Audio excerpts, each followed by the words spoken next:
Welcome back to the Life Outside podcast, where we share stories from outside to hopefully inspire you to get outside as well.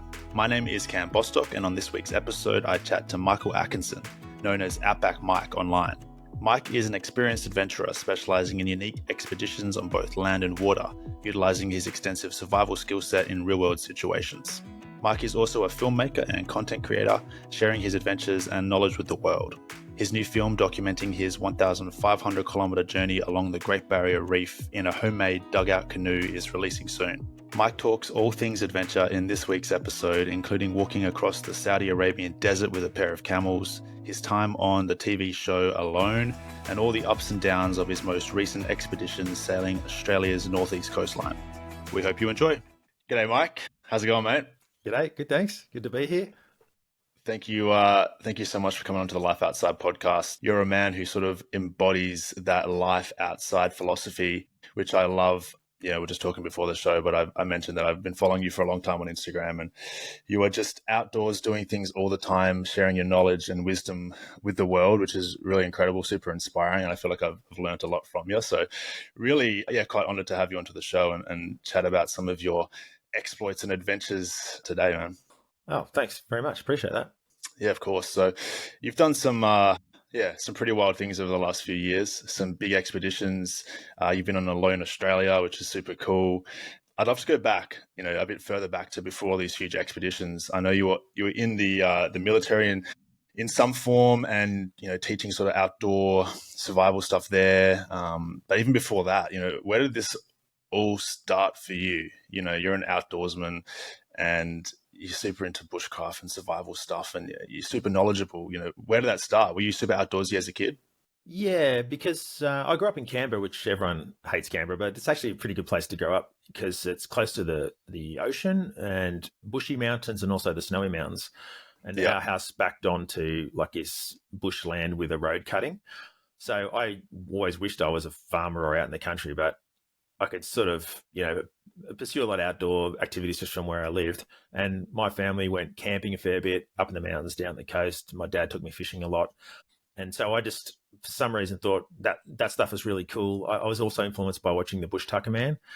When that came out, there'd be this army guy that drove around Australia, analysing bush tucker with Aboriginal people, collating it into maps and books, and then transferring that knowledge back to the everyday infantryman. So if they needed to survive out in the wilderness, because they can't be resupplied, then they could. So I found that was just awesome. And I started doing little expeditions, overnight hikes with my mate, and culminating in a 10-day ski and walk from Mount Kosciuszko to Canberra when I was 17. And Wow. we got some of the coldest nights in recorded history in Australia, minus 23 degrees at Charles Pass, minus 17 degrees, which you don't get normally unless you're in the Arctic or the Rockies or something like that. So I had exposure to the idea of coming up with a fairly harebrained idea, doing it, wishing for most of it that you'd never thought of the idea, because this is so much harder than I thought it would be. Those are the best adventures. Yeah, exactly. Yeah, there's some famous person, might have been Roosevelt, an ex-American president, that said, if at some stage on an adventure you don't wish that you had not thought of the idea, then you haven't picked a hard enough adventure. And I always remember that. And all of the biggest ones I do, I'm like, oh, but now I recognize it, and now I know that it's a good thing to think that when you're bitten off more than you can chew. So that they were strong influences at that. Yeah. And also I watched Top Gun, and so I wanted to be a pilot and a fighter pilot. And so that set me up to study really hard to try and get into the Air Force when I left school. And that's pretty much what I tried to do. I didn't get in. So then I joined the Air Force as an airfield defense guard, which is like an army kind of job, for a year. And it was really hard and there was lots of really nasty people, but, and I hated that year, and we did some survival stuff, but it was a good hardship to get through.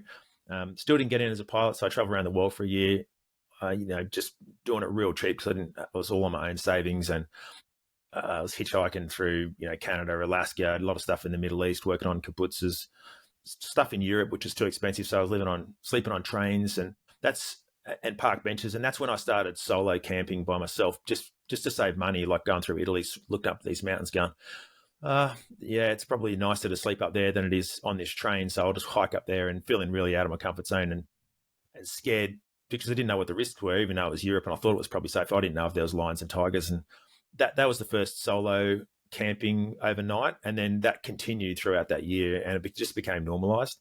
And there's other stuff in Asia and Nepal and trekking and stuff too. And then, yeah, I decided I still didn't get in as a pilot, so I went to university to become a geologist so I could fly helicopters, because my mate was a geologist and he was getting flown around in helicopters, and I thought we could start a business and I could do most of the flying. But then during that time, I managed to get into the army to fly choppers. So I had an 8 years flying army helicopters, and during that time, I got on all the survival courses I could, because I had these dreams to do something like the Bush Tucker Man. And so then I was instructing on a primarily Aboriginal unit called Norforce. And there's a lot of Aboriginal knowledge living off the land there. And it's designed to teach soldiers how they can live off the land for 6 months if they're out patrolling and they don't get any resupply. So that was where probably a third of my survival knowledge, Bush Tucker stuff come from. Mind you, I'd been looking at books since I was a little kid, just memorizing scientific names for no reason other than wanting to just sound cool because I knew the scientific name of that plant. But that actually becomes useful later on when you start being able to link up the genuses and go, oh, that's why that one's got that same properties, because it's the same as that. So, yeah, and then I transferred to the Air Force as a pilot, instructed there, and then went through the fast jet stream, the fast jet training scheme for 2.5 years, and got chopped off Hornet course. My brain just wasn't quite keeping up. And so the whole time I'd always had this idea to make survival films, but I kept on pursuing this aviation dream at the same time, which I don't regret. But got chopped off that, flew bigger jets for a bit, went to Saudi Arabia for 5 years. And that's where I started to just get the family finances solid enough that I could pursue the filmmaking dream full time. Did my first filmed expedition in Australia based from Saudi in the Kimberley did a 30-day expedition there. Did another expedition in Saudi with camels that I bought over there, mother camel and a baby camel, tried to cross the desert. Mother camel didn't want to keep going. We got more than halfway across. The only way to get it to move was to turn around and walk the long way back. So some pretty hard ones. And then I moved back to Australia, and then now really the last 5 years I've been doing all on the same expedition, which is building a dugout canoe and sailing up the Great Barrier Reef to escape another historic survival situation. So that's a bit of a long-winded story, but that's just I guess where some of the information came from and the motivations. Yeah, well, it all kind of makes sense to where you are now, sharing all the survival knowledge and Bush Tucker and going on these big expeditions. You were interested in those sorts of things growing up, and that sort of progressed over the years. I've never really delved personally into like survival training or Bush Tucker stuff, which is, I've always just been like, I love hiking trails and, walking the beaten path, but I am very interested in the idea of being able to survive out there. Say I had no food or something went wrong. And so that's something I want to delve into more. A mate of mine, his Instagram is Salty Davenport. I don't know if you know it. Know him. Yeah, I think last year he walked the Cape to Cape Trail, which is in Western Australia, 130 kilometers. He brought no food and he just ate off the land. He was cool. I think he's getting abalone out of the ocean, and he's eating, plants and just foraging and stuff like that. And it was just super cool. I loved the idea of that. And I think that's something I want to sort of incorporate over the coming years is learning a bit more of that stuff, and then like incorporating it onto different trails and hikes, because it's just a very primal and raw way of adventuring, and having that capability at the very least, even if it's not in a survival situation, but just like sort of for fun, would be something really cool. And it gives your brain a lot of food when you're hiking, if you're doing a through hike, and you've just got other stuff to think about, because you're like, oh, that's that plant, I could do this, and you just see more what's around you. Yeah. So yeah, it's more fulfilling when you just go, even if you're just going on a normal hike. Yeah. When I was on the Pacific Crest Trail last year in the US, there's so many wild berries during, the late summer. And, it was just, I wasn't really expecting to have a part of my calories each day be wild berries, but to be able to just like pick and go foraging and like fill up my pot with berries each day and, kind of have a few hundred calories just from the wild was just the coolest feeling ever.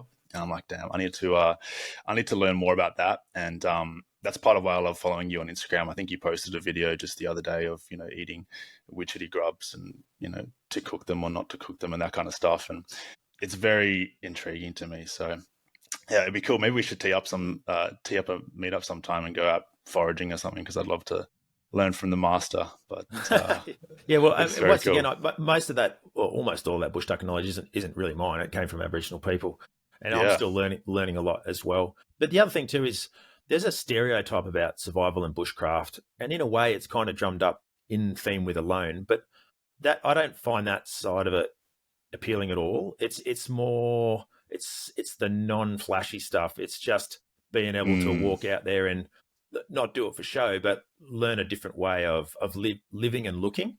Because to understand the food and the sources in Aboriginal culture, they kind of understand all of the different pillars.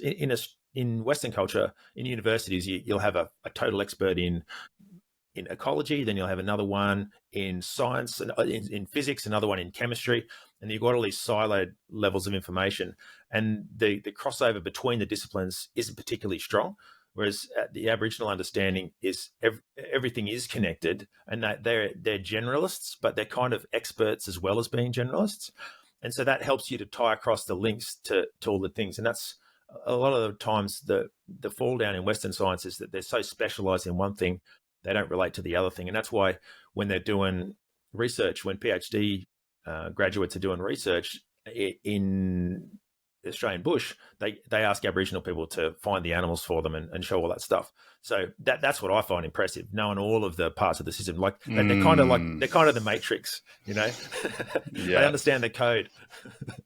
Yeah, it's very cool. And you obviously incorporate a lot of Aboriginal knowledge and learnings and individuals into your films and your adventures as well, which is really cool. Prioritize sort of learning from the people that have been here for a long time, and like you said, that it all is all kind of interconnected. You know, obviously Aboriginal people have lived off the land for many years, but also managed the land extremely well and sustainable, so that they can continue to live off it for a very long time. And I know you talk a bit about that in some of your content as well. And yeah, it's super cool how it's all interconnected, and we've probably lost that a little bit. Yeah, and that can actually, it makes it very depressing for me when I walk through, particularly places that have been waxed in the Black Summer bushfires, or just areas where there's heaps of undergrowth and the trees are very dense. You know that the animals can't move through. You know that there's not enough grass in the ground, and that when Europeans arrived, this would have supported a greater biomass and biodiversity. And now it just looks terrible and sick. But it's not even acknowledged, particularly in our southern national parks, that that's even a thing. It's very depressing. And even when you just see people walking through going, oh, look at this lovely place, and you just see how devastated the whole place is, it's quite sad. So that's one of the things I want to kind of get across, is knowing that Australia looked different, having proof. Here's a photo, here's a drawing from Captain Cook's artist, here's how it looks now.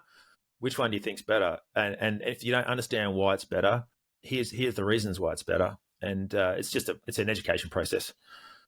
Yeah, so I was very lucky. You shared with me your upcoming film. Hasn't released yet, but there's a point in the Great Barrier Reef film where you built your own dugout canoe and you sailed up, which we'll get into that adventure soon. But where you did show a photo of what a specific hill looked like, you know, hundreds of years ago, where it was very grassy and not very dense, and that would have been because Aboriginal people were doing controlled burns and you know, making sure that the wildlife populations can come freely through there and they can continue to live off the land, and then how it is now, which is just super dense, sort of like forest, and yeah, just because that burning has stopped. You know, maybe you can explain to us a bit about like why it being less dense is better, what that whole process was.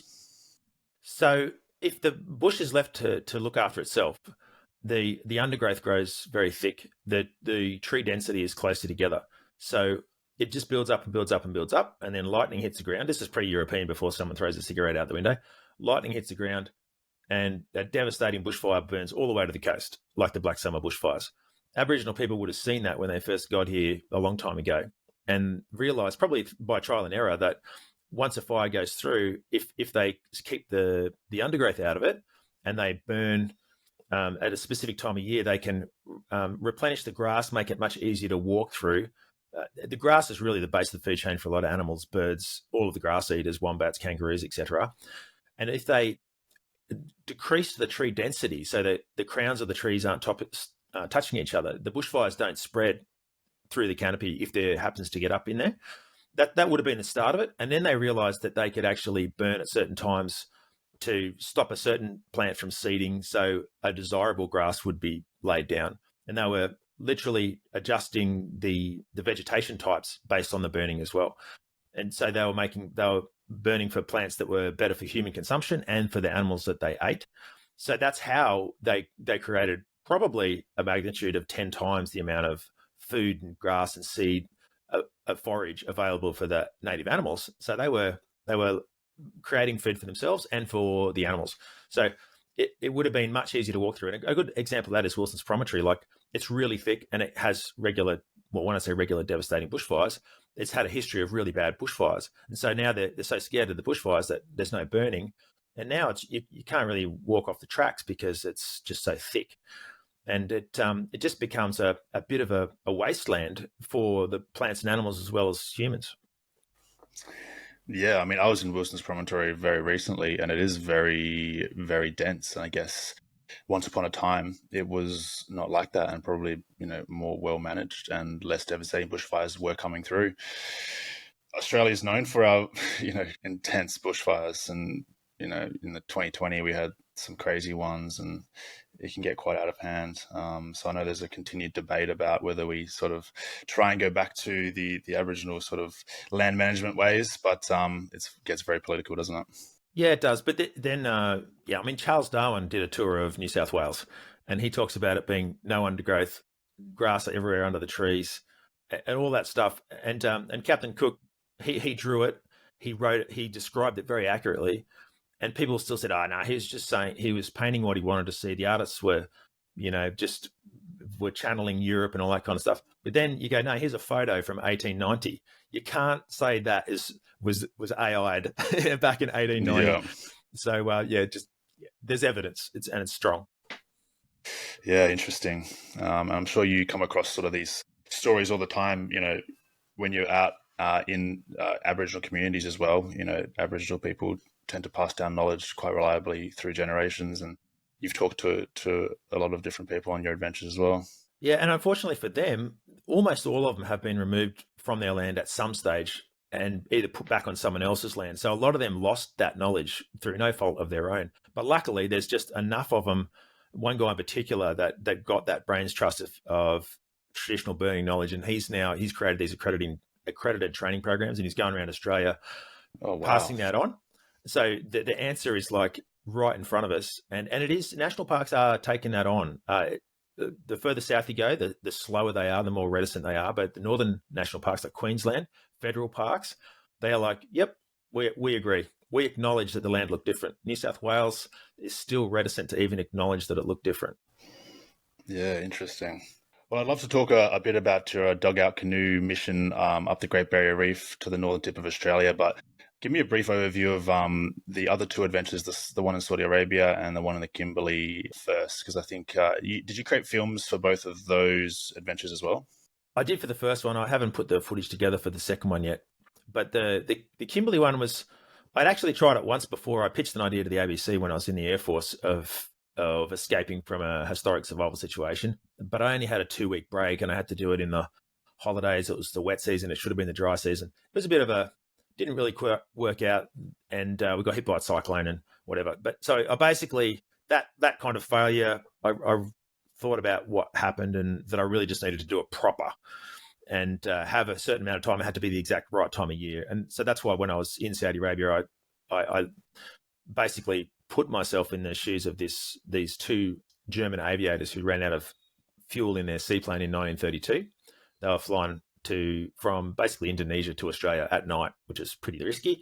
They got blown off course. In fact, they overcorrected the wrong way, I think, and they just landed. And these guys wrote a book about it, and they genuinely tried to take one of the floats off their plane and make a canoe, and then tried walking out. And they had various iterations over 43 days, and they ended up in a cave, about to die, literally saying, "This is I'm about to die." And then these Aboriginal people found them because way back when they'd first landed, they left a cigarette lighter on a rock, and an Aboriginal guy had picked it up and had his initials. And so he was found by Aboriginal people. And that's how we know. He came out and then did a tour of Australia and stuff. So I knew what he had. So I put myself in the same position. And to get there, I had to weld up my own mock floats and motor it like a very long, hard journey, many weeks around, very dangerous just getting there. But I'd already had experience in the Kimberley and dodgy craft already. That helped. And then I basically just tried to escape his position. So I used 2 floats and made a catamaran instead of a canoe and sailed along the coast and then walked overland to where historic rescue would have been back then. There's a mission called Pago Mission.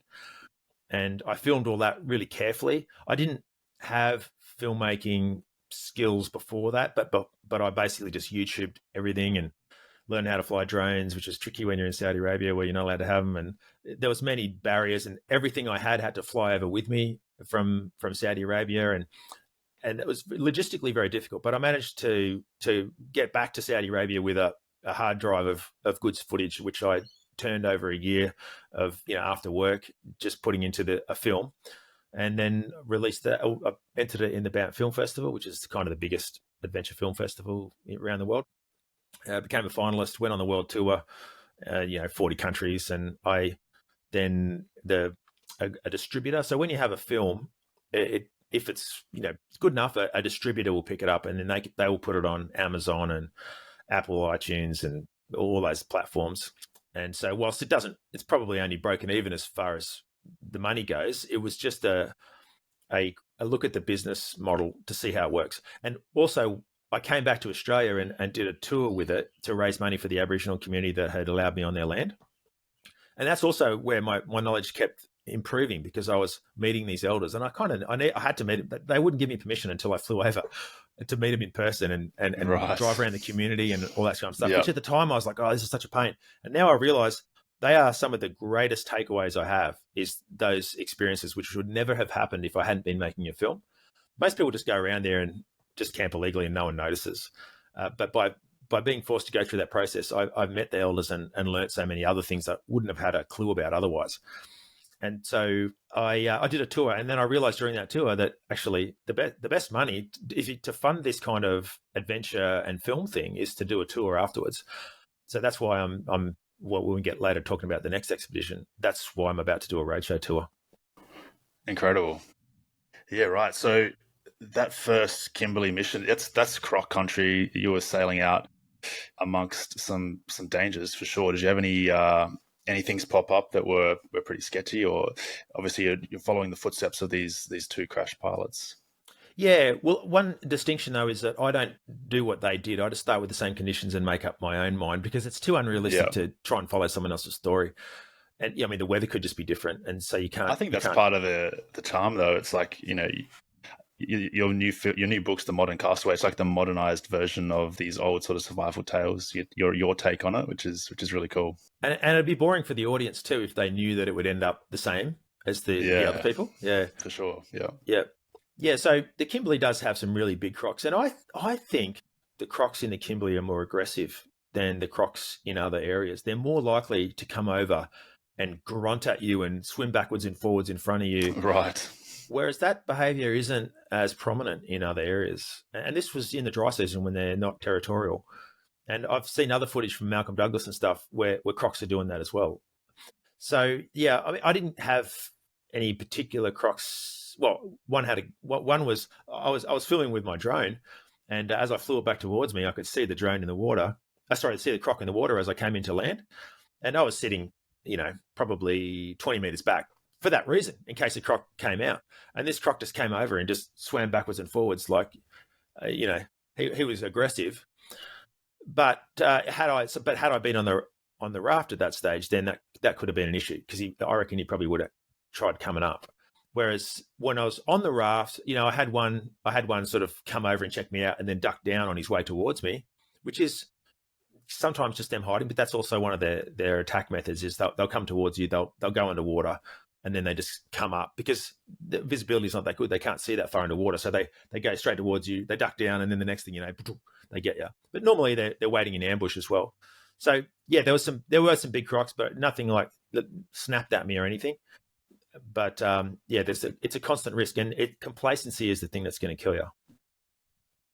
Yes, for sure. You said you weren't sort of super into filmmaking before this first film. What was that process like, learning and filming, and then having a successful sort of release where, like you said, it got picked up and you did a film tour and all that kind of stuff? Would have been, I guess, a good proof of concept and good motivation. I was like, okay, I can do something with this, and what can I do next, kind of thing. Yeah, well, it's interesting. When I grew up, my dad he built a fishing lodge on an island north of Darwin, and it didn't actually go too well. There was a pilot strike and a few things. We ended up going bankrupt from it, actually.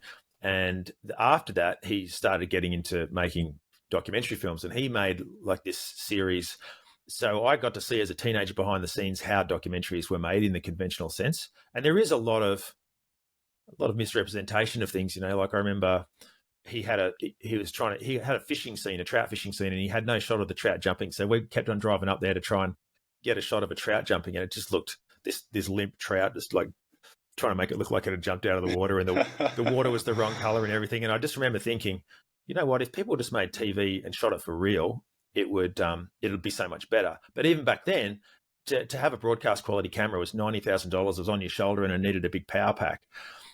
So when I pitched, this is now 10, 20 years later, like about 2007, when I pitched that idea, that first one in the Kimberley to the ABC, there was enough technology that I could film it myself, but I thought all that editing stuff someone else can do because I don't have that skills.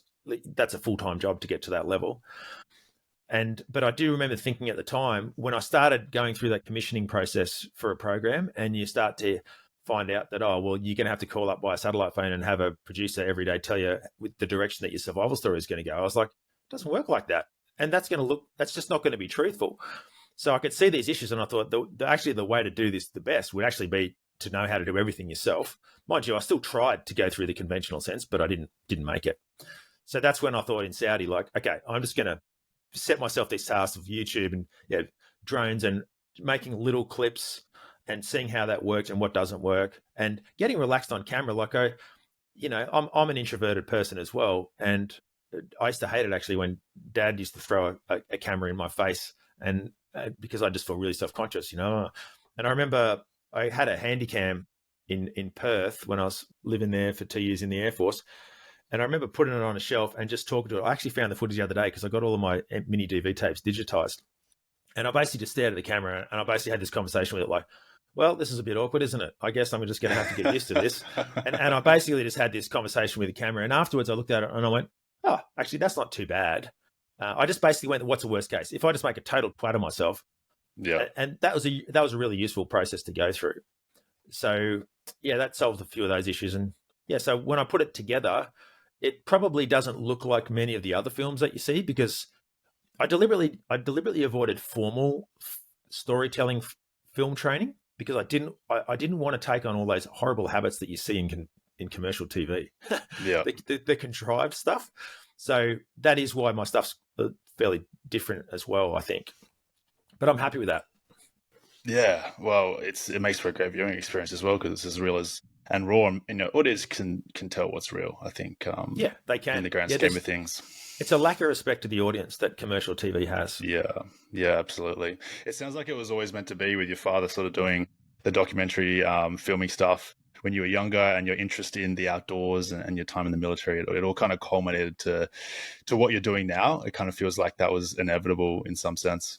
Yeah, there certainly was factors from what my dad did. I was also lucky in that the guy that I lived across the road from was just into those things as well. So Dad never did extreme adventures. That stuff came from doing just with my mate, and he was just into the same kind of thing. So I was lucky in a couple of senses. Yeah. So after the Kimberley adventure, that obviously went really well, film tour, you also filmed you at least another expedition in Saudi Arabia. Is that right? Yeah, so I bought a mother and a baby camel because I wanted to cross the desert using all Bedouin equipment and make a film. So I researched what is the Bedouin culture? I don't really know much about all that, to be honest. Bedouins are Middle Eastern. I think it's fair to say Arabs. I may be wrong, but Middle Eastern Arabs who are the native nomads of the desert that used to be fairly nomadic, not always necessarily, but they would be seasonal and they'd move around with a big caravan of camels. I think that's where the word caravan comes from. And they would just keep moving because the feed in the desert and the Saudi Arabian desert is like the proper stuff that you see in a stereotypical desert. It's just massive sand dunes that are red and they're blowing. But when it rains in the wintertime, and it's surprising how much it does rain, you get quite nice pasture popping up, but it's just not very dense. So if you're standing back from 100 meters, you couldn't see the grass. But when it rains, it's actually like every meter, there's a nice, beautiful green blade of grass that a horse could quite happily live in Saudi Arabia after it rains. But then when that stuff dies, it quickly disappears and then there's nothing. So, and so they would try to stay near a waterhole and stuff. But so they were basically people that they had other animals like goats and stuff, but they lived off the land with domestic animals, and so they're the desert experts. And there's probably nobody that knows deserts, and certainly camel surviving with those kinds of animals better than they do. So when Australia wanted to put a telegraph line across Australia, they got Afghanis to come over and show them how to do it. And that's why we've got wild camels in Australia. We've got a lot of camels here, don't we? Yeah. Yep, and they're all from the original 200 or something that came over and were released. Yep. So, yeah, I just wanted to experience what it was like to live off camel milk. And in order for a camel to give milk, it needs to be lactating, and it only does that if there's a baby. I mean, it's one of the things with cow milk too. We just kind of forget that the only reason cows have milk is because they've got a calf, and what happens to that calf? It gets the chop. They don't just give milk unless there's a baby around, unless they've had a baby recently. So I had to have a baby, and then I was like, well, that's going to look good on camera, a baby camel. They are like the cutest things you can imagine. Yeah, okay. Yeah. And so the tricky thing was I was under heaps of time pressure because I thought I was going to be leaving at the end of the year. So I only had 6 weeks. And so I bought these camels, and I went out with this Bedouin guy outside where I lived in this compound, and he agreed that I could leave camels with him. And so we went to the market together, and he helped me negotiate a price. I think I paid $4,500 Australian dollars for the two of them. But she had only just had the baby, and they didn't think it was, it was too cruel to lift her up with a strap into the back of the truck. So we had to come back 2 days later. In that 2 days after I paid the money, she just accidentally had an injury where she trod on must have been a vertical piece of metal, and it put a big slice up one of her shins. And so it was bleeding really badly when she got off, and I was like, oh man. So as I was trying to train her and all this kind of stuff, she had to be given penicillin, and I was dressing this wound every day. So I'm trying to get to know this animal, but I'm also having to give her injections twice a day.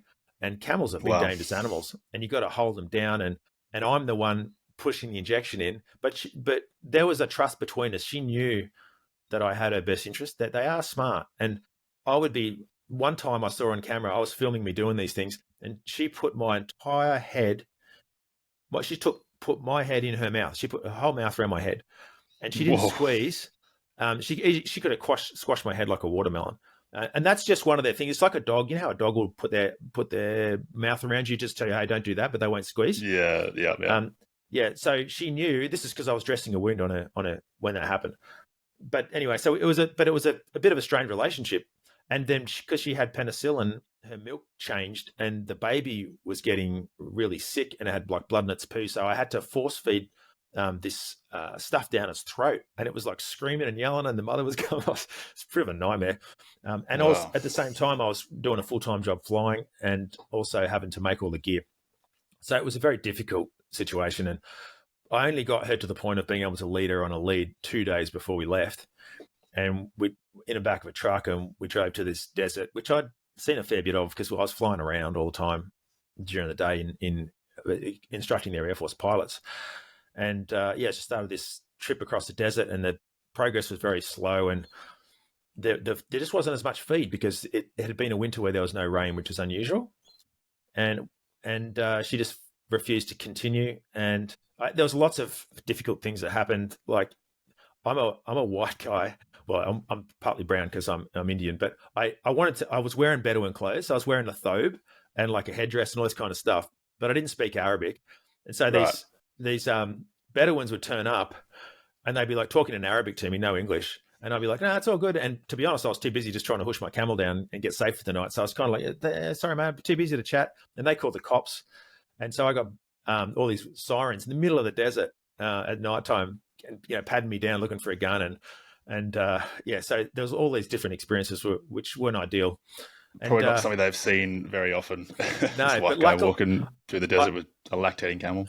At work, I had got one of the guys there to write a letter and photograph my military base pass and say, look, he's a legitimate guy. I know it looks crazy, but he's walking across the desert with his camel. So they were really suspicious when they first found me. I showed them that letter, and they're like, oh, and then they're like, patting me on the back and all this kind of stuff. Sure. So anyway, it was very tricky. And so, we had to turn around, and I did have a very nasty experience with a bunch of people. They weren't from Saudi. They were Saudi gets its workers from elsewhere, and I had a pretty horrible experience there. And I eventually got back out, and so I knew at the time I didn't have the skills to tell that story as a filmmaker. One of the Mm, things in Saudi Arabia, in the Middle East, really, but particularly Saudi Arabia, you're not allowed to film people without their permission. It's actually against the law. And when you right. ask people, they all said no. The only people that didn't say no was some people that came across me in the desert who just went, yeah, no worries, and they filmed me and put a clip on Twitter. And the other guy was the guy that dropped me off in the truck, and he had a worker with him, and he was in the shot, and you could see the death stares of this guy that I was filming him, because it's like someone walking up to your wife and filming their face, and Mm, it's different culturally there. So yeah. there's no shots of the people that I had these issues with, so it's hard to tell that story. So I'll eventually get it out there, and I'm figuring out ways of telling that story. I mean, you've probably had similar experiences on a lot of your expeditions just because you're doing stuff that is so out of the ordinary, I guess. Even whether it's sailing in a dugout canoe, you meet someone who's in a boat and they're like, what's going on? Or, walking across the Yeah, desert in Saudi Arabia, you'd have a lot of those experiences. I mean, I have a lot of those experiences, and I'm walking trails that lots of people walk, and there's still people that come across you and are quite confused. Like you're walking across the country. I'm like, yeah, it's a path. Lots of people do it. But you can't even say that. You're like, yeah, no one's done this. I'm sort of like rejigging an old uh, survival story or whatever it is. You'd have some interesting encounters, I'm sure. you do, and sometimes it's really often there are really stressful times. Like I put this raft together in Wyndham that I'm about to launch around the Kimberley, and like these truckies had just pulled over in these massive road train trucks, and they just had their arms folded, and they were just like shaking their heads, just going, "Look at this idiot," like, and like we're lowering this raft down with a crane and all this kind of stuff. And yeah, there's a lot of times like that where you just go, "Yep, I know I look like a total idiot right now. I just have to suck that Uh-huh. up." And that's another Yeah. reason why it's so good when you get out there by yourself, because all that disappears, Yeah. as you know. Yeah. Yeah. 100%. I mean, I get that a lot as well through hiking, because you come off trail, you've been out there for 7, 12, however many days with no shower, you stink, you look absolutely filthy, you look like you definitely don't belong in civilization. But then you come into civilization to resupply or have a night off, and people are just looking at you very strangely, like, what has this guy been through? What is this guy doing? And you're always pretty keen to get back out bush. That's what I find, to get Yeah, away from the glancing eyes and all that good stuff. But yeah, so I guess after Saudi Arabia, I guess you moved home, and the big expedition, I was lucky enough to watch the film already, which is super exciting. You've written a book about it, The Modern Day Castaway. Tell us a bit about the big dugout canoe paddle up the eastern Australian coast. yeah. So I researched. I wanted to make a dugout canoe, so I searched for a suitable shipwreck story that I could have an excuse to build one. And I found this guy, James Morrill, that came ashore after a shipwreck in 1846, just south of Townsville. And he was the only guy that survived long term, and he assimilated into Aboriginal society for 17 years, and then wrote a book about it. And that's how I know what he had and what his experience was like. Now, he actually, the question in my film is, did he actually want to escape? And I think he probably didn't want to. Yeah. And so he had to be careful about what he said, because to be seen as a sympathizer with Aboriginal people is enough to get you killed. He got death threats and stuff. So anyway, there's enough of an excuse. And then I had to figure out where he would have escaped to. And I found this island north of Cape York called Booby Island that Governor Bligh had established a rescue haven on. It was a cave with ship's biscuits and rum and water. And for a while, it was used as a post office where ships going through Torres Strait, because it's a choke point, and all the ships in that area that are going through always go past here, and they would leave mail for each other. That's why it's called the post office cave. And so I thought, okay, that's he would have known about that because he was a professional mariner, and he had navigation charts and stuff because the captain took them off the wreck, and he had them. So that was my goal, to get from there to there. And I'd already formulated that plan before I left Saudi Arabia. So I made a small mock-up in Saudi. It was only 1.25 meters long. There's not a lot of trees in Saudi Arabia. So I noticed this route that was picking up the footpath, and I suggested that they cut this tree down. And then as they're cutting it down, I suggested that they give me this little section of log. Well done. And so I did a bit of practice there, and that's where I figured out about cracking's an issue and all these different things. But yeah, I got back to Australia, looked long and hard for a log, and COVID was hitting. This was really the start of 2020. and I managed to just get this massive Norfolk pine log in my yard as COVID locked down New South Wales. And you had a COVID project. I had a huge COVID project, yeah. And I thought, I'll be good. I'll get this thing finished in 4 months, and I'll have just enough time left in the dry season to do this expedition. And then by the time the dry season had come around, I'd done I was nowhere there. So it ended up taking me 14 months, and it was quite stressful because I could imagine the position, the conditions I was going into, because I'd done a lot of the stuff in Northern Australia, including being stuck in a 4.2 meter boat in a Category 2 cyclone. And I remember seeing these waves pulling up, towering over me, and I remember thinking, don't ever be in this situation again. And here I was. Yeah. About to go out on a bloody homemade canoe. Yeah. So I knew what the waves can look like up there.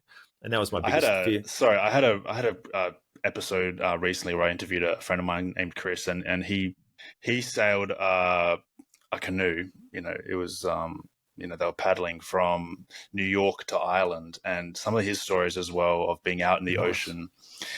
Cyclones came through, their boat got flipped and they were stuck in the cabin, then it flipped back, and then their rudder broke, and so they literally carved a new rudder along the dirt. Just crazy stuff. I can't imagine being in that situation with a proper boat that's made for it, let alone one that you've made yourself over a 14-month period. What is that process, making your own dugout canoe? You've obviously got this massive log in your backyard, and you're trying to replicate sort of the way it would have been done all those years ago with James. Yeah, so I didn't want to cheat and use an actual design, and I knew that Aboriginal people were already making double outrigger canoes up there, and he was the carpenter's mate on his first tour, so he would have had pretty good carpentry skills, and I just made the best thing that I could, but I didn't for symmetry. I just used hand angles, and I bent bamboo just to think, okay, how would I do that if I didn't have a ruler and stuff. And so I did the first step of everything with historic tools like an adze and an axe. But then to speed things up, after I'd done that step, I used power tools, just because he probably would have had a tribe of people being able to help him out. And also he had a lot of time and I didn't. So, but even with using power tools, it took 14 months. But without the power tools, I still could have made it. It just would have taken me even longer. So it's a great time lapse of you building the dugout on your YouTube. I watched that again yesterday. It's also on your film. It's pretty intense and extensive process. Yeah, it really was. And then to film it as well. If I wasn't filming it, it probably would have taken me 2 months, probably slowed it down to just the filming of it, because I had this camera rig that would move, and I could set it to do a time lapse and move all three axes.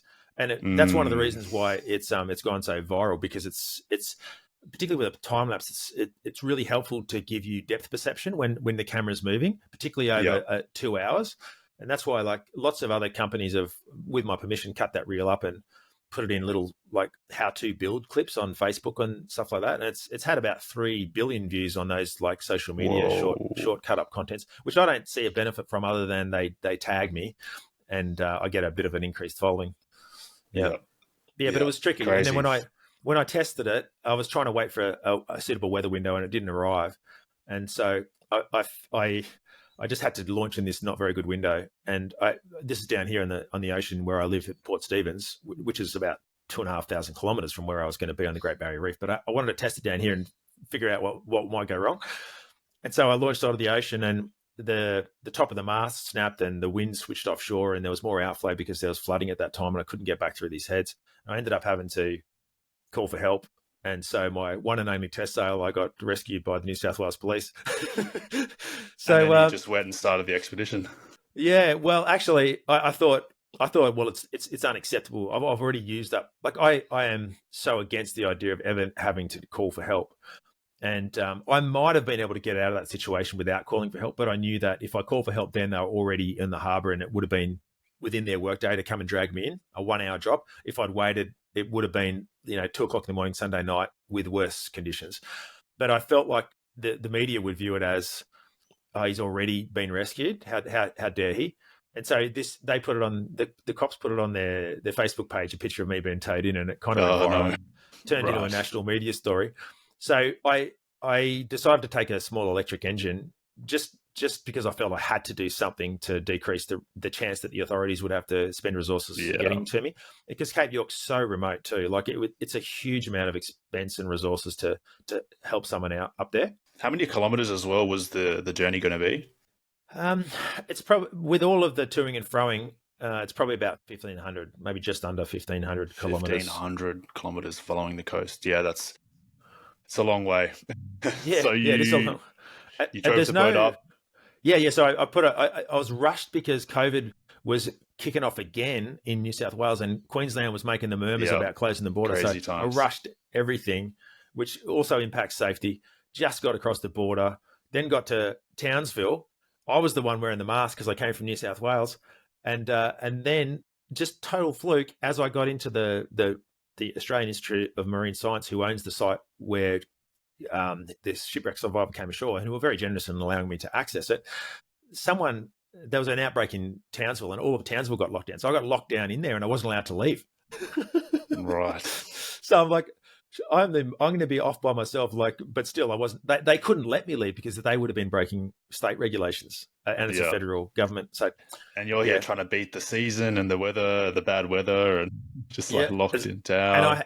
And I'd also locked in the Aboriginal community or elements of it coming out and doing a smoking ceremony, because that was really important to my film. And Channel 9 was going to come aboard one of their turtle rescue boats, and we were going to do this whole thing, and it all got canned just because of that one lockdown. So that's a significant part of the film that kind of got missed, but you get that. Nothing I can do. And so, ironically, the best place for you to be would have been out in the ocean by yourself. But it's exactly quite how it works.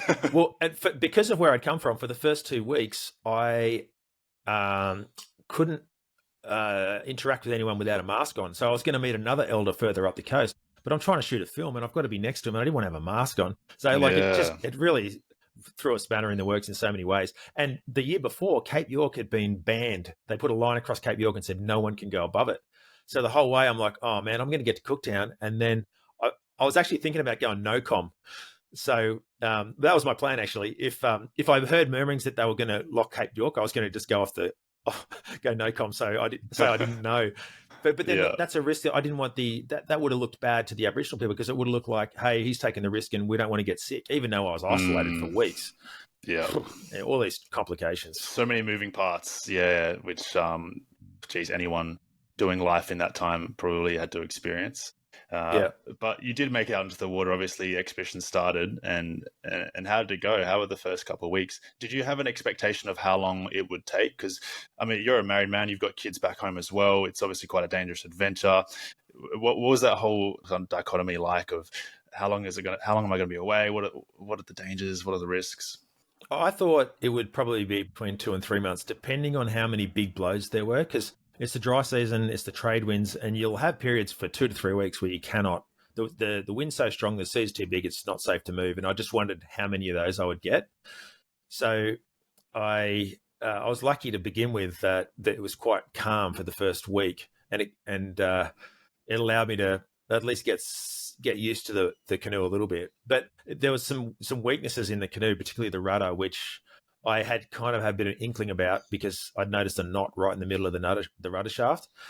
So I'm glad there was no way around it. It just ended up snapping after a week of having a couple of kind of one near miss with something breaking. I was sailing along this beautiful Hinchinbrook Island, big mountains. It looks like Hawaii. It's like you feel like you're in Hawaii when you're in Hinchinbrook Island, and the rudder just snapped in half when the wind started to pick up. And so then I had to limp my way for like 30 kilometers to an island, which was a national park. So I couldn't cut down trees to fix this rudder, and it was restricted to using driftwood. And I honestly thought the exhibition might be kind of over there, but I managed to fix the rudder in a way that I hadn't really conceived possible before. And had I not built the canoe, I wouldn't have had the skills to be able to fix it when I was out there. Yeah. So that was a genuine. Yeah, it was actually, in hindsight, a really good thing that happened, because it adds drama to the story. But I was like, what? I was there. You know how we said at the start, if you're on an expedition and you wish you'd never thought of it? Yeah. I was one weekend thinking, oh my goodness, this is all going to be over, and I can't make a film out of a 1 week trip. So, yeah. But Well, it's crazy because everything's handmade. There's no like testing standards. You couldn't test it in the strongest winds with the mast and the sail and the rudder, and so it's kind of just like you're out there, and if stuff breaks, you're just going to have to fix it and sort of adapt on the fly, which it's very realistic. It's what would have had to happen, hundreds of years ago as well. Yeah. I had all those contingencies thought out, including to the point where I'd made an Yeah, emergency steering oar, but I hadn't had time to test that, and it was so hard to use. And I'd also, I mean, I'd planned for if I get capsized and I couldn't ride it again, how I was just going to always have a knife on me, and I was going to just slice one of the outriggers off so I could roll it back upright, and how I'd bail it out. And so it was just whether I was going to end up smashed up on a reef before I could sort that out, or whether a croc or a shark got me, because you're generally bleeding when there's lots of sharp edges and stuff like that. yeah. Yeah, so you're in the heart of croc country, obviously as well, out in the water, and there's a few drone shots in the film of you spotting crocs, and different islands have their, I guess, or the different river mouths and stuff have their like residential croc, and it's something that you've always got to think about because you are often camping on the beach, and it's obviously not a great place to be if there's an aggressive croc, and you had a spot to sleep on the raft as well, if I'm not mistaken, and you could kind of lock yourself in there in case there was a croc around. Yeah. So my preference was to sleep aboard because there's a lot of risk when you're wading to and from, particularly if you're getting in there late. And Yeah. there's then when you're ashore and something goes wrong with your boat at night time, you got to swim out at night to get to it. So I thought that the lowest risk is to be on the canoe, but then how do I manage that? So I made these hatches that would come down, and I could, you know, crocs are very. There's a story up there. One of the elders told me about Night Island. A sea kayaker got chased out of the water, went up a tree, and a croc was waiting at the base of the tree, knowing that, hey, mate, you're going to have to come down sometime. And so the traditional owners just happened to be doing an inspection of their island, and they saw the kayak, and they saw this guy. He'd been up there for days up this tree. So The croc was just waiting. Exactly. So if a croc had got aboard, he just would have sat there and waited for me to come out. So, yeah, that's why I left a gap so I could stick a knife up between just to encourage him to get off. Oh, far out. That's crazy. So, how many like hours in a day were you sailing each day? I guess making the most of the light and just sending it as much as you could with the wind.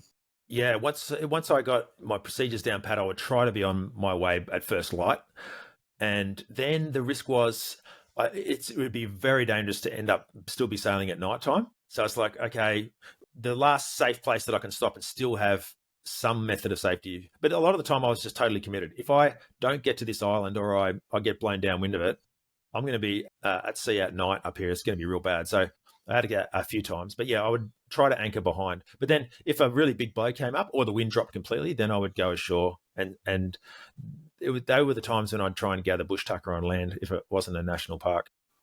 Yeah, so you brought some rations along on the raft, but a lot of the time you're trying to fish or gather on land, like you said, and starvation would have become, quite a big sort of concern, I would imagine, after months on the ocean. Yeah, and so the rations I took were the rations that he could have made. So I dried kangaroo meat, coconut flour, native honey, native ginger.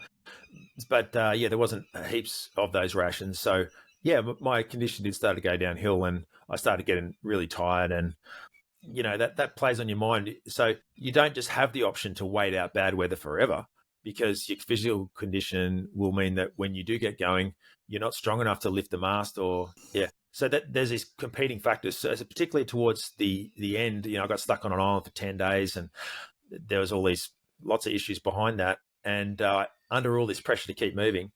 And then when I finally got moving, I'd be on an island and there'd be a big croc there, and I'm like, man, I can't afford to be stuck here for 10 days like the last place. So I'm just going to have to commit into seas that I know aren't safe, and then, almost capsizing. And yeah, it was really, really, really hairy. And, you can see like I'm getting thinner and more haggard looking, and I'm getting quite emotional, starting to cry. The tearing up, that's about when I think about my family worrying about me.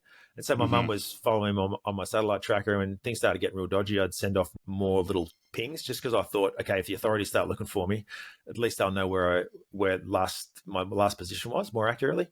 So I knew that the toll that would be taken on my mum. And so those were the things that made me emotional. When I'm out there, I'm just like trying to stay alive. But it's when you get back to safety and you're like, oh man, I'm worried about what my mum's thinking. Yeah, for sure. So you're in a situation, right? You're super hungry, potentially like the wind is going crazy and things are going wrong. There's a croc over there. When all that's happening, are you still thinking, okay, I need to film, I need to set up my GoPro, I need to put the drone up and capture sort of all of this? Because I'm sure there was moments where it was like you just couldn't, you didn't have the capacity, like the mental or physical capacity to shoot it all. Well, certainly I had everything set up so I would have a camera able to be put on it almost every stage. I didn't Yeah. capture the moment on film where I almost capsized, but I was very close to getting it. But there was one time where I decided not to film, and that was when that same kind of thing, when this croc was coming towards me. It was getting dark, and I ended up having I had to move the anchor because when the tide came in, I was worried that the canoe would get smashed. And I knew this croc was coming towards me, and I had to jump into the water, dive down, and pull the anchor off the roots. And it didn't feel appropriate to film Mm. because I just felt like I didn't do it. I didn't want to waste any time. So but I analyzed afterwards why I didn't want to, and I didn't. It's because I didn't want to look so foolish that I was filming my own death. I didn't want somebody to, if I got taken, a cop would have been the one that found my canoe eventually after they did a search, and they would have had to look through my GoPro footage and see me get eaten by a croc. So yeah, there's times when that's probably the only time I deliberately didn't film. But most of the time, I tried to get everything, and I got most stuff. Yeah.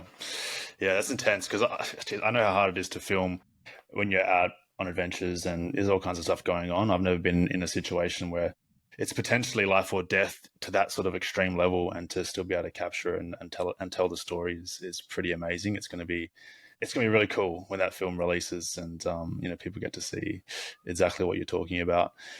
So yeah, you had a million things going on. How was the progress sort of towards the middle and towards the end, reaching Cape York? You had a few stops. You saw, you would see other boats and people occasionally as well, right? Yep, and they would always offer food, and it was really hard to turn down. There's Of a scene with course, a yeah, lobster, which yeah, I won't yeah. give away, but someone gave me a lobster, which gave me an ethical dilemma, which I'm happy with how I dealt with, but it was pretty hard to do. So yeah, and so I did meet with elders occasionally as well, and got their perspectives on stuff, and found some caves that I'm showing in the film with permission of where they'd painted tall ships and stuff, and you could see that boundary of European culture and Aboriginal culture meeting for the first time. And then when I finished the trip as well and got around the Cape, I went out to the island with the traditional owner and hearing her stories of the other side of this is when you research these things, there's the massacres of Aboriginal people happened all over the place, and you can't really separate that. These things were happening at the time of the shipwreck survivor, and I realized at the end of the film, part of my emotion was because of my own safety was at risk, and I was studying all this history, and I could see that all those people had just been massacred right there. All that stuff started feeling like it had happened in the present, or it only just happened. So with my raw emotions, I kind of had this bit of a switch where I just started feeling really emotional about everything. And then I kind of realized as well that, there's a bit of a grieving process. Once you realize the extent of what happened with Aboriginal people when we got here, you kind of have to go through a bit of a grieving process. And I kind of went through that grieving process in the months afterwards.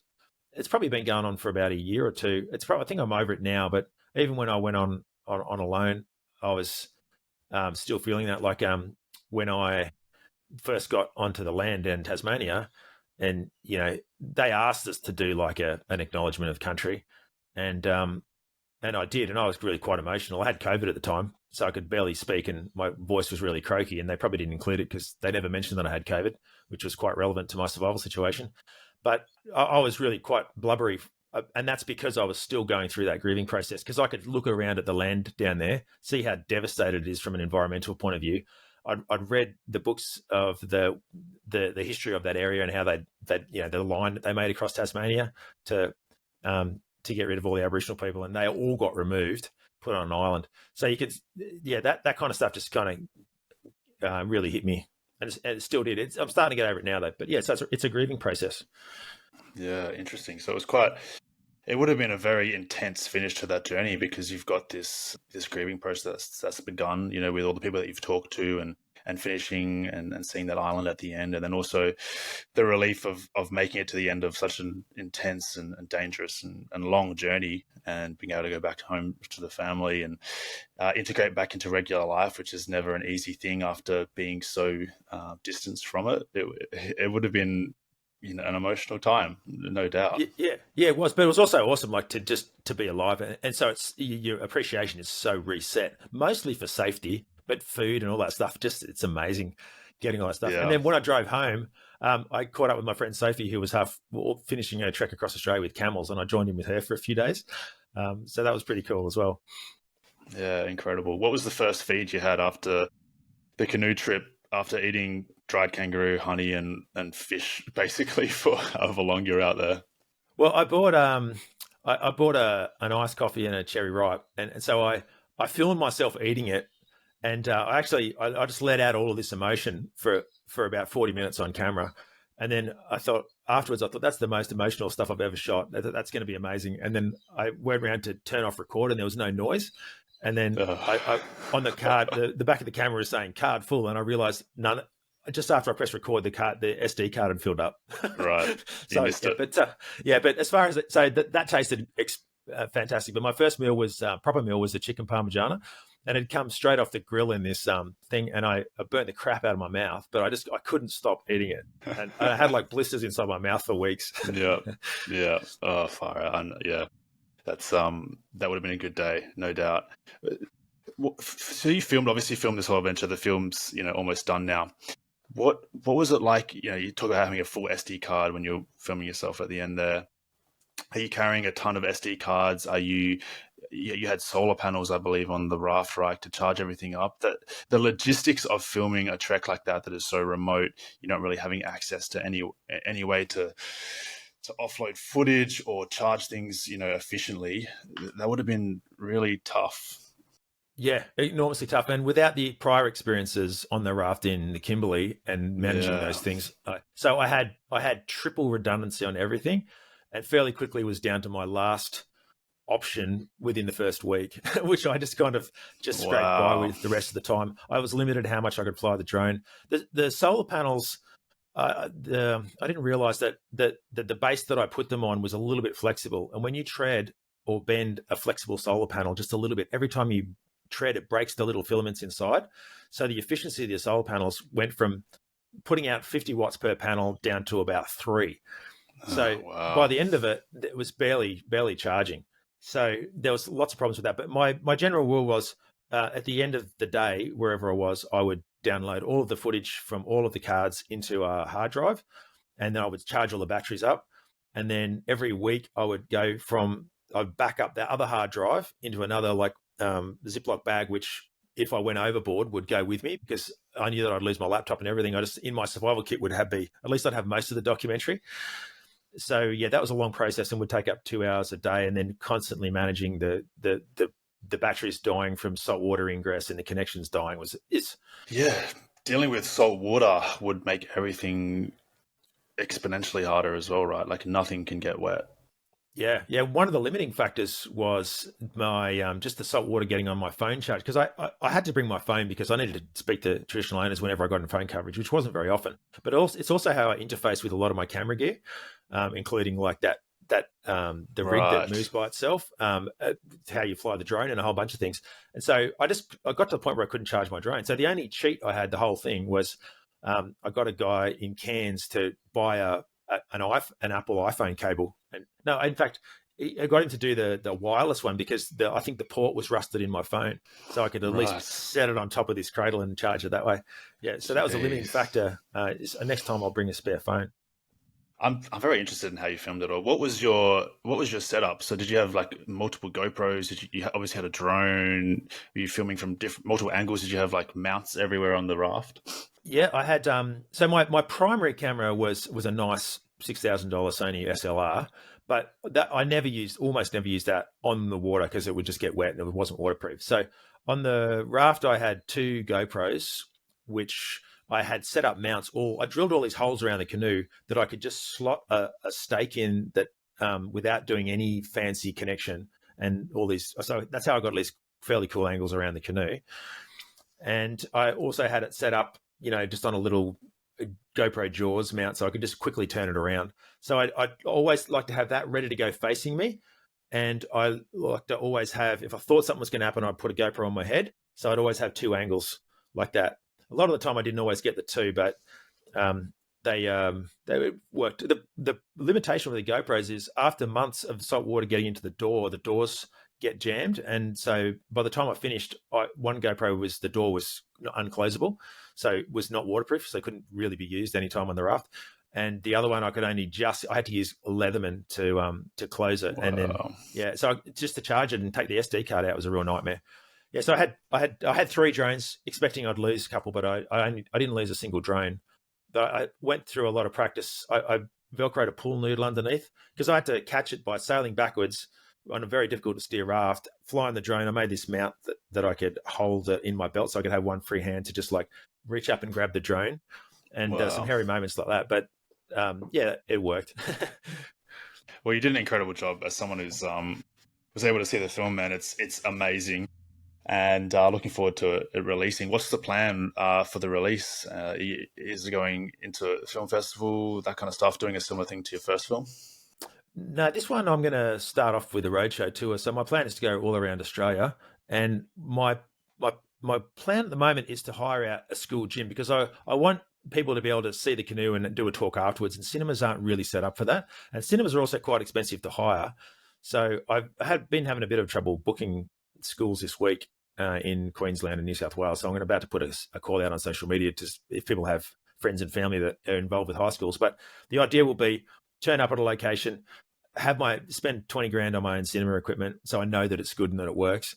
And then people turn up, they watch the film, goes for an hour and 25 minutes. I talk for sort of half an hour, do a Q&A at the end, and they can, see the canoe, get a picture with it, maybe buy the book or whatever, and do that basically town by town. I'll probably do maybe 4 screenings in 4 days in Brisbane, probably a week in southeast Queensland, and then basically little towns all the way up. Basically, if the town's got more than 10,000 people in it, I'll go to most towns in Australia. So around Queensland, NT, WA. I'll probably stop for a bit, learn some lessons, and then reattack the second half of the country. So starting probably in July. Oh wow! So that's soon. That's super exciting. So you've got obviously you still got the canoe. Where did it end up after the paddle? So from Thursday Island, I put it on a barge and it went south, and then I got it back on the trailer. And so the canoe is an integral part of not just the film screening, but as a publicity stunt effectively, but also as a cool experience.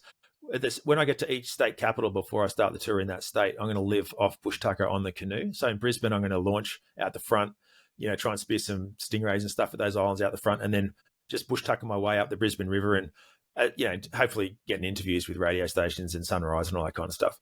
And so that's the plan for advertising it. But it's also cool because there's some cool content, and then about just what bush tucker can I eat in Brisbane, Northern Territory, Adelaide. Like every city in Australia has somewhere to launch a boat, really, even Canberra, and I'm already quite practiced at carp fishing, and I'm hoping I can spear a carp, although it's probably illegal to use a spear in ACT. I haven't checked out those rules yet, but that's the plan to do a bit of a publicity stunt. Yeah, that's super exciting. I mean, once the word gets out, obviously, I think people will flock to come see the film. It's super impactful and super entertaining. So that's exciting, mate.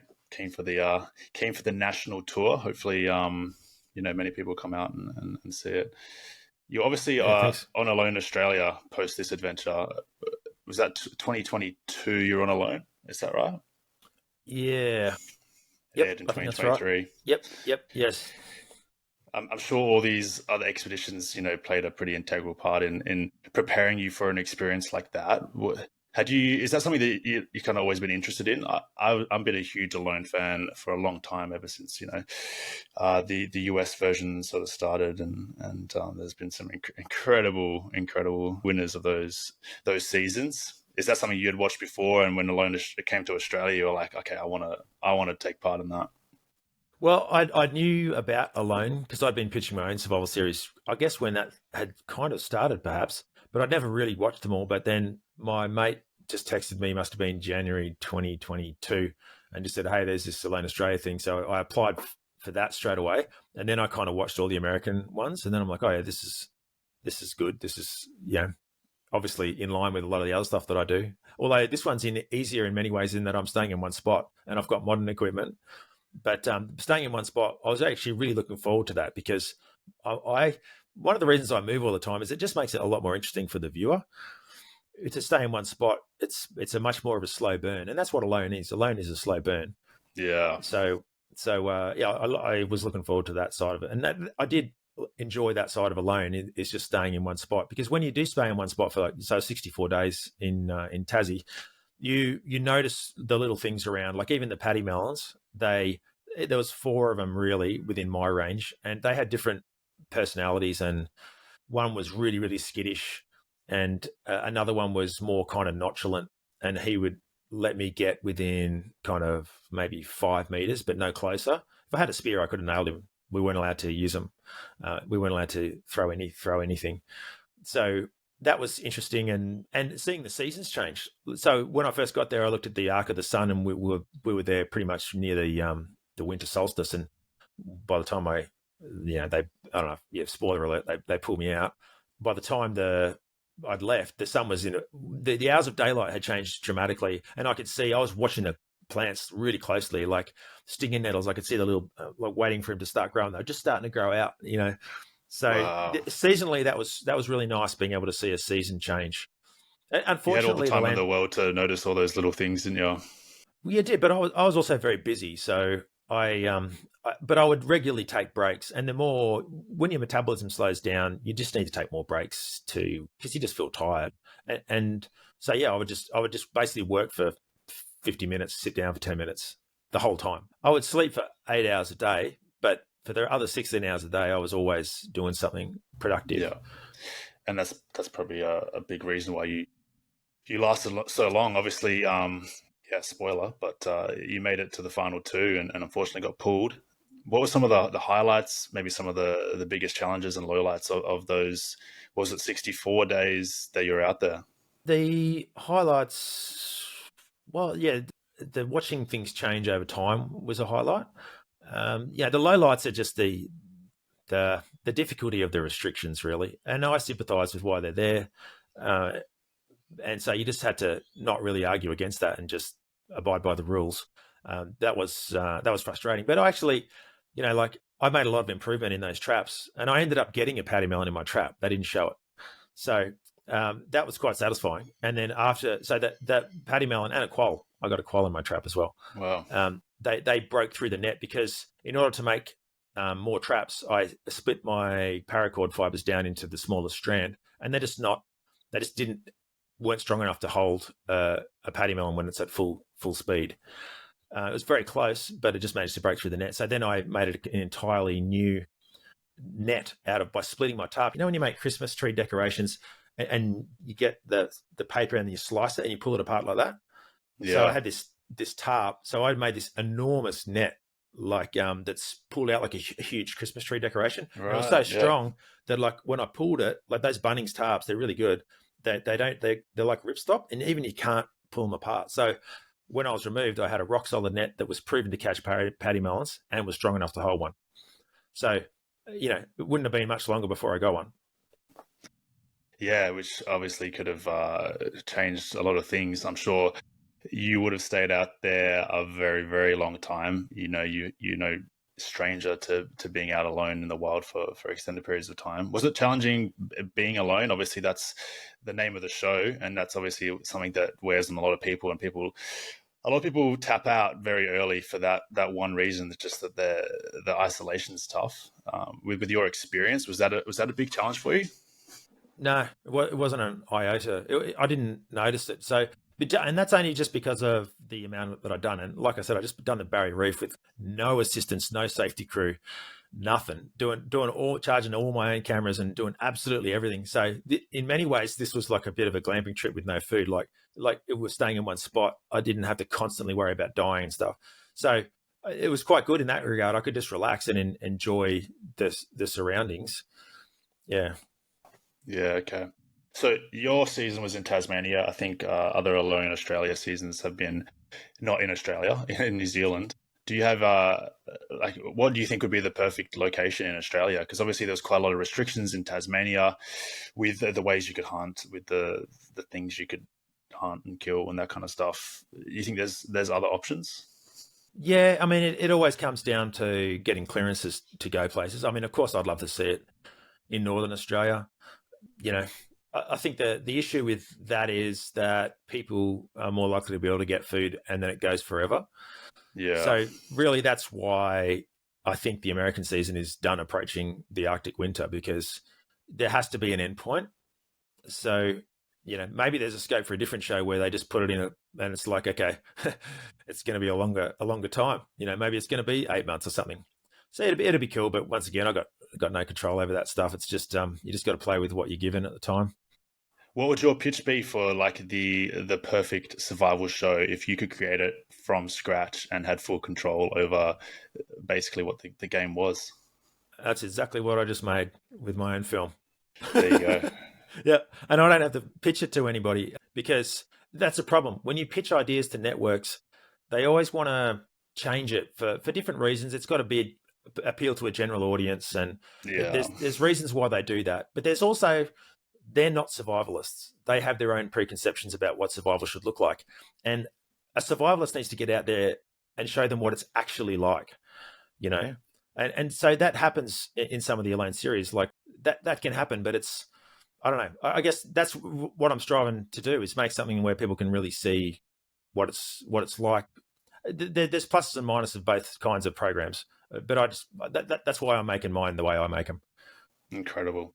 So the film is releasing this year. That's super exciting. What's the next expedition? What's the next film? I'm sure you have plenty of ideas. You've sort of had this theme of trying to recreate or sort of follow the path of other like older survival tales, or like sort of putting your spin on it. Is that something that you want to continue doing?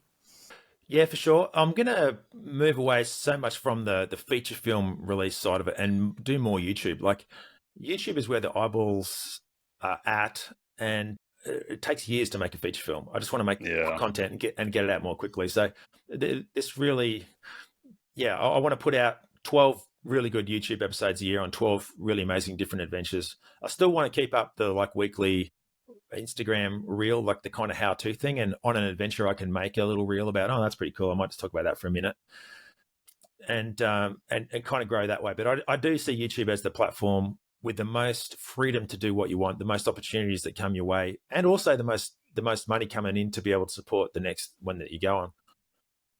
Yeah, that's incredibly exciting. I mean, you're 100% right. YouTube is the platform for that kind of sort of to make exactly what you want to make, and to be able to do that regularly and make money directly from the platform is super cool. There's so many really epic survival channels out on YouTube. Mm. I'm sure you're aware of Outdoor Boys. That's like one of my favorite YouTube channels. Yeah, he's a really good example of not hamming anything up and just doing a. There's not a lot of rules that he sets himself. He just goes out and does something. Yeah, Yeah, he's a great one to. I think yeah, mine would be fairly similar to his in many ways. Mind you, I'd have a bit of a slightly different bent, but yeah, he's great. yeah, super cool. And I'm excited to hear that you're planning to continue the reels and whatnot on Instagram because yeah, like I said, I've learned a lot and really enjoy following along. So, no, excited for what's ahead, mate. What are some sort of adventures like you'd want to put onto these YouTube episodes? Like, do you have any specifics that you don't mind spoiling Uh, yet? Any ideas? yeah, I have. I've got one in mind. I kind of. I'm still just seeing how viable it is, but it's a bark canoe expedition, but using like no, like only what Aboriginal people had before we got here.